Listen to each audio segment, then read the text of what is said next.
All right. Hello again, Avengers, and welcome to another exciting daily vlog. This is Daily Vlog 2025, number 193. And today, first things first, see a super cool shirt? It's very soft, it's amazing. This is my friend Kiri's merch. Bife Solve Crime is a reference to her book, The Hearth Witch's Guide to Magic and Murder, which is available for pre-order right now. You should pre-order it because it's amazing and awesome. And you can get this shirt. It's very soft and comfy. And I'll have a link to uh, her merch shop in the description. FYI, I am not sponsored by Kiri or anything like that. Kiri has no idea I'm saying this, but I wore this today because we ran Tears of the Realms, and I bought this months ago with the intent of wearing my Power Rangers sweatshirt over it, and then in the middle of announcement just going, oh, it's really hot, taking it off and just showing off her super cool merch. So anyway, I am in no way sponsored or supported or anything by Kiki Kiri. I just really like Kiri, and it's a nice shirt. I got the green version, but comes in many different colors. Anyway, let's talk about what I wanted to talk about today. So, a little while ago, I discovered that there was kind of a subgenre of tabletop RPGs called solo TTRPGs. And they weren't actually like their own games. They were rules and mods and things like that, and supplements that allowed you to play things like D&D with not only without a dungeon master, but without anyone else. And I thought, oh, that's kind of cool. Uh, but it's probably pretty niche. Because I'd never heard about it. Again, I've been in the TTRPG space for well over a decade now. And again, I was heavily invested. I was a local coordinator for the D&D Adventures League. I helped run a convention and handled all of their... At 1 year, I was handling all of their organized play events. And other than that year, I just did all of the D&D stuff for the convention. I went to a bunch of other conventions, and I know a lot of people that run conventions and things like that. And so I'm very, very invested in the TTRPG space, and I didn't find out about these solo supplements until a few years ago. I think when I backed Ironheart, that's when I first learned, oh, you could play these things solo. And so I always thought that they were very niche. And with Daggerheart getting as much press and excitement and stuff as it has been,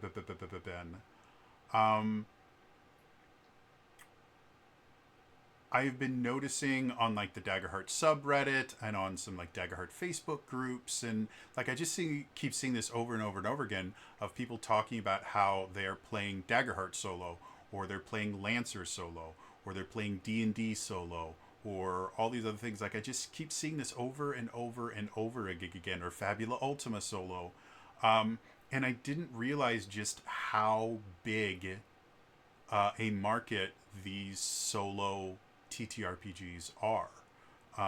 If anyone was watching Daily December this past year, I actually went and created a character for a solo The One Ring campaign that I'm still planning on doing. I just have been very, very sick and had other things kind of getting in the way of me starting this. But you guys, I believe I've even shown all the assets and things that I've created for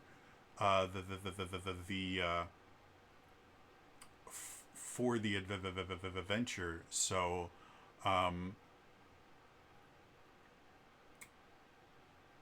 yeah, like I'm planning on still running this thing and trying out this solo. And again, I backed Ironheart, so when that becomes a thing, I'm planning on at least doing a couple sessions of that solo play and putting them up on the channel and other stuff like that. And then I had a comment on my video yesterday talking about someone doing solo play. And I'm just, one of the biggest issues most people have getting into tabletop RPGs is simply finding enough people to play. Like it's kind of a running joke in the TTRPG community that the final boss of any campaign is scheduling, to the point where I believe the D&D movie missed a a a huge opportunity to have an after credit scene where they just have the director sitting behind a GM screen and then all the actors sitting around a table with character sheets in front of them, after the end of a movie going, okay, what'd you guys think? And all the actors going, that was super fun. We should definitely do this again. Okay, when are you all free? Oh, well, I'm busy here. And it just turns into this kind of cacophony of them all going, well, I'm busy here, and I'm busy here, and I'm busy here. And then it cuts to, the party will return, question mark? And make a joke about the fact that the thing that kills stuff like that is scheduling. And so, yeah, but the thing with these solo TTRPGs is it removes that. And it's actually a way for people to get a taste of these TTRPGs. Now, it's not the exact same experience as playing with a GM and a group. But it's still a pretty interesting, cool thing. Like, I went and I purchased a Humble Bundle that was just a bunch of rules. Like, I still have it here because I've read through a few of them. It's just a bunch of rules for how to play certain TTRPGs solo. Like, the first one that I looked at, it's called 13th Solo, which is just a list of rules on how to play 13th Age solo. And the thing with creating solo-friendly rules for a TTRPG is actually twofold. One, specifically for things like combat and kick counters, you have to create kind of an alternative way to run combat. Simply because, again, combat is not really designed in any tabletop RPG to be one person against anything. It is definitely designed that every single class has things that they don't do well, or every single character is designed in a way that'll have some things it does well and some things that it doesn't do well. And depending on the tabletop RPG, the ability to heal yourself might be a massive, massive game change, because in a solo TRPG, if you go unconscious, nobody else can come and revive you or anything. You're just done. So that's one of the things that has to kind of be dealt with. And there's a number of different ways to do it. Like, the One Ring actually, again, has an entire book on how to run solo adventures. And in one of their, I think it's their newest supplement, they have about, I think it's the Elves supplement. I can't remember what it's called right now, but they just released it. They actually have a specific class that is more designed around solo play.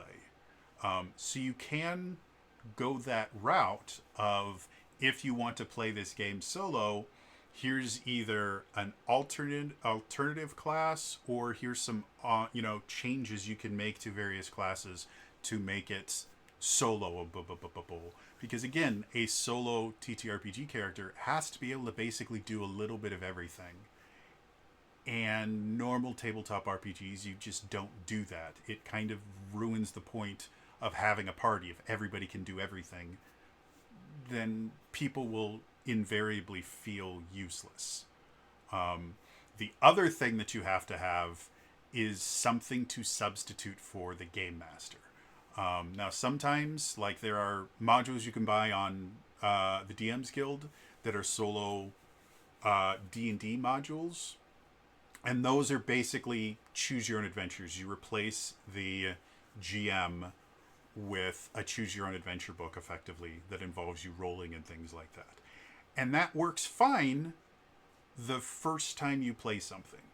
But and I guess, again, choose your own adventure books, when they're written correctly, you can read through them a couple different times, and by making different choices, different things happen. I have not tried any of these solo RPG adventures, so I don't know the amount of replayability built into them. But it is one way to solve the problem of I don't have a GM. The other way to solve that is what the One Ring Ranger book does, which is their solo guide. Which is basically, it gives you a bunch of tables and things that you can roll on, so that you're simulating having someone that's not you making decisions that give you choices.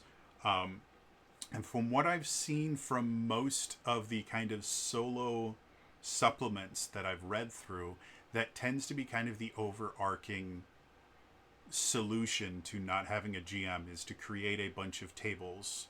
And for the most part, the more tables you have, the more likely it is you're not going to be running through a similar situation very often. And everything that I've seen thus far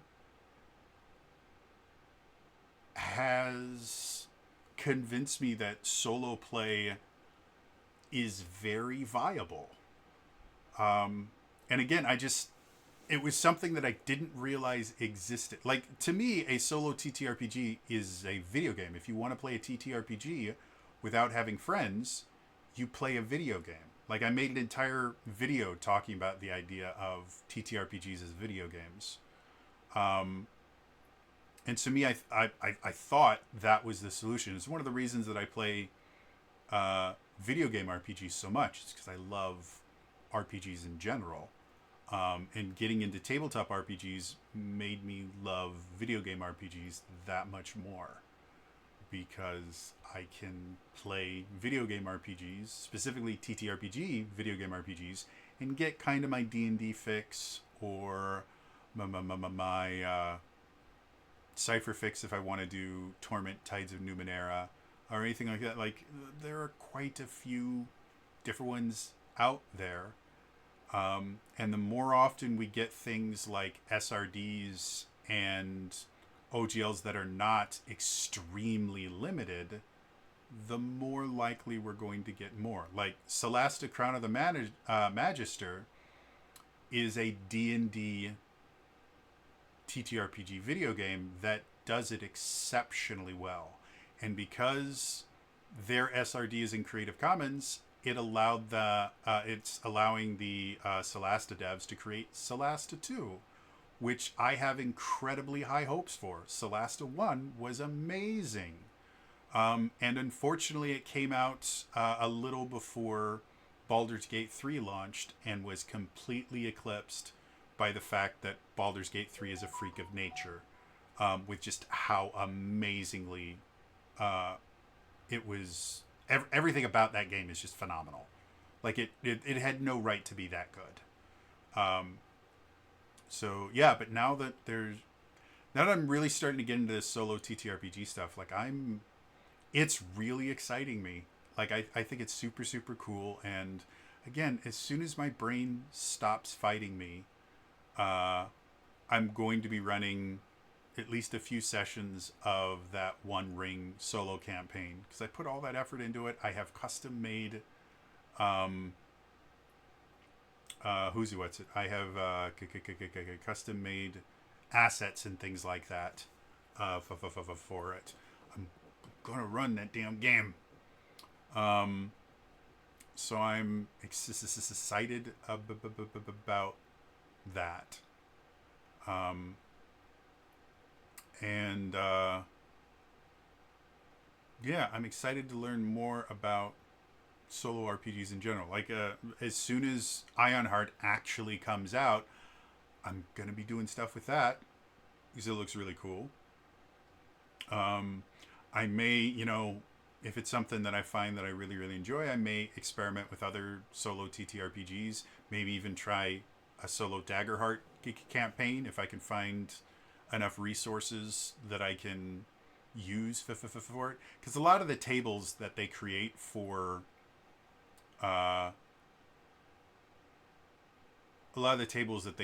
running solo TTRPGs are relatively like you can use a lot of them in multiple systems. So jury rigging a solo Daggerheart thing probably wouldn't be the hardest thing in the world to do.